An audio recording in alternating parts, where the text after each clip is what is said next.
Hi there, my name's Scott McDonald, and today I'm going to teach you how to do a cat twist on Trampoline.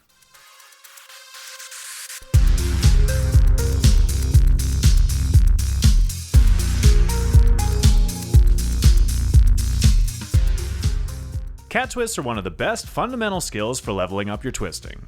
They're typically easiest to learn on a regular competition-style trampoline like this one, but once you get comfortable with the movement, you can do it pretty much anywhere just by making small adjustments to your timing. Before learning these, you should be comfortable bouncing on your back on trampoline, and doing jump full turns on the floor. Now, simply put, a cat twist is just a back bounce with a full twist. They both take off and land in the same position and use around a 45-degree angle of inversion.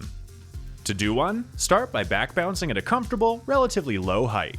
When you're ready to go, sink into the bed with everything from your head to your tailbone, bend your knees to load them and prepare to kick, and as the bed begins to come back up, you want to initiate the twist by creating a very slight asymmetry. As you can see, my inside arm is scooping slightly outward and then down towards my hip, but the main driver of the twist is actually going to be the outside leg. If you twist left like I am in the video, that's going to be your right leg, and vice versa. As the trampoline begins to push you up, you're going to aim that leg up and slightly across your body. Leave your chest down and push your hips upward to hit the correct body angle, and at the same time, make sure you're flexing your abs and your butt to stay tight and twist as one solid unit.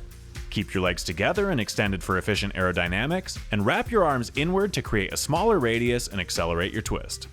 It doesn't matter which arm position you use to twist, it's really just a matter of personal preference. Timed correctly, you'll complete the first half twist while you're still on the way up, and be facing the trampoline by the time you reach the apex of your bounce. From here, you're just going to continue twisting by holding your shape, then land back in the exact same position you took off from, with your back flat against the tramp from head to tailbone, your knees bent and feet held up, and your arms hovering around chest level. From here, you can either revert to back bouncing or continue into another cat twist.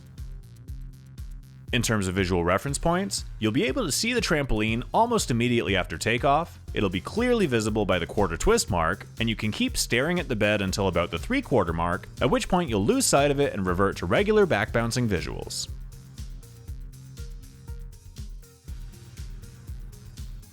Now that you understand how cat twists work, let's break them down into a few simple drills.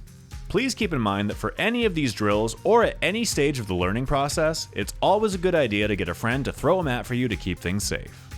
Now, for our first drill, you're going to start by standing on either end of the trampoline and turning sideways.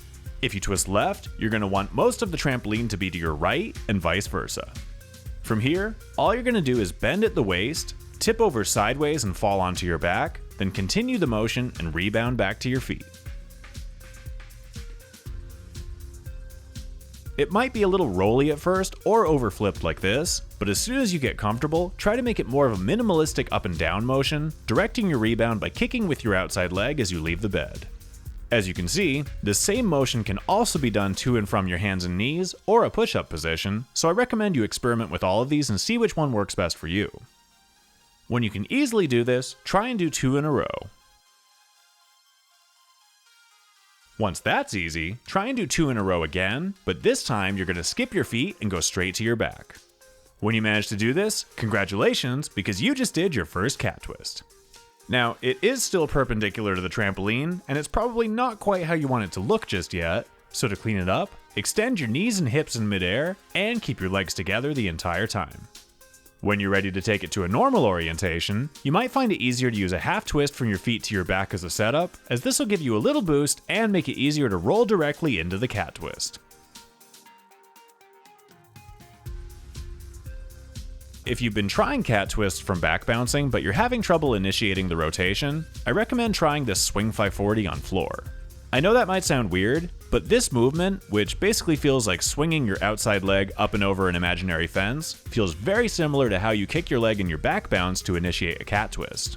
This is how I learned, so I highly recommend trying it out if you're having trouble with the twist. Lastly, this isn't a drill, but as a means of continuing to progress, as soon as you get comfortable with one cat twist, I highly recommend trying to do 2 in a row. I realize that might sound like a major jump, but actually, just like doing that drill where you twist from your feet to your back to have a little extra momentum, doing continuous cat twists is much easier than doing a single one. Once you can do 2, you can pretty much go for as long as you want by just copy-pasting the technique. Let's take a look at a few common cat twist mistakes and how to either fix them or just avoid them outright. First and foremost, if you're struggling to get your twist around, you might be going loose, which is another word for not flexing your muscles. Being loose will make your twist disjointed, so you want to make sure you're staying tight by flexing your abs and butt, keeping your legs together for aerodynamics, and turning everything in the same direction at the same time. Also make sure your arms are wrapping in instead of pulling against the direction of your twist, and note that while your arms can help you twist, they are not the primary driver, so trying to twist using only your arms isn't going to do much. As you take off, you can have your leading arm slightly out to the side, but if you reach too far sideways, it's going to make you drift laterally, punch the trampoline, rush the twist, or all of the above. It's also important to bend your knees into your kick, as taking off with straight legs is very inefficient and it'll make your cat twist harder than necessary. When it comes to positioning, make sure you're kicking up at around 45 degrees, picking your hips up and leaving your head and chest down when you leave the bed. If you kick too vertically, it'll put you into a sketchy nightmare like this, and if you kick too horizontally, you'll probably end up either sitting up as you land or landing with your legs still extended, either of which will make it very difficult to continue cleanly.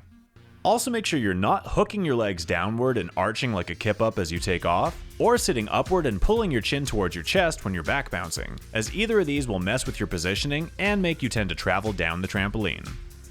Our final major issue is timing. If you rush the takeoff, you'll typically kick too aggressively and then go loose, which leads to drifting and flailing, and if you wait too long to begin twisting, you won't be able to make it around. Even though you technically begin twisting before you leave the trampoline, it's a very patient, minimalistic feeling. On that note, I'm going to wrap things up, but I hope this video gave you everything you need to learn cat twists. If you have any questions, just let me know in the comments below. As always, please like, share, and subscribe. If you're interested in continuing to level up your cat twist, please check out my variation videos. Until next time, good luck and happy trading.